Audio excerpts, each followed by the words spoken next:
دوہرے معیار پر آئی سی سی کو پاکستان نے بھرپور جواب دے دیا۔ ٹی20 ورلڈ کپ میں شرکت کی جائے گی لیکن بھارت کے خلاف میچ کا بائیکاٹ ہوگا۔ وزیر اعظم شہباز شریف سے chairman P C B Mohsin Naqvi نے اہم ملاقات کی جس میں یہ فیصلہ کیا گیا۔ قومی ٹیم 15 فروری کو بھارت کے خلاف کولمبو میں شیڈیول میچ کے لیے میدان میں نہیں اترے گی۔ بھارت کو 2 پوائنٹس مل جائیں گے۔ حکومت نے بنگلہ دیش کے ساتھ اظہار یکجہتی کے طور پر احتجاجاً بھارت کے خلاف میچ نہ کھیلنے کا فیصلہ کیا ہے۔ آئی سی سی نے بنگلہ دیش کے تمام تر تحفظات مسترد کرتے ہوئے اسے ایونٹ سے باہر کر دیا تھا۔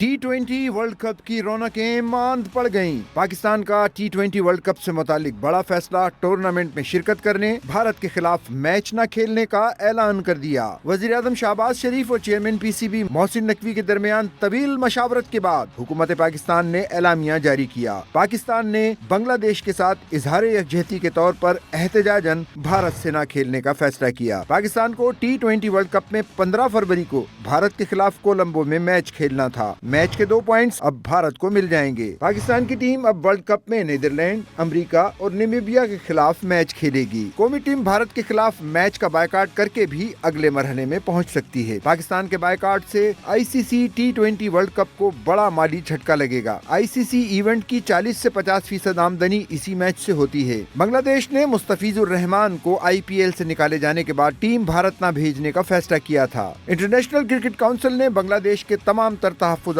مسترد کرتے ہوئے اسے ایونٹ سے باہر کر دیا تھا۔ دوسری طرف بھارتی کرکٹ بورڈ نے چیمپئنز ٹرافی 2025 میں اپنی ٹیم پاکستان بھیجنے سے انکار کر دیا تھا، جس کے بعد آئی سی سی نے نیوٹرل وینیو کی اجازت دی تھی۔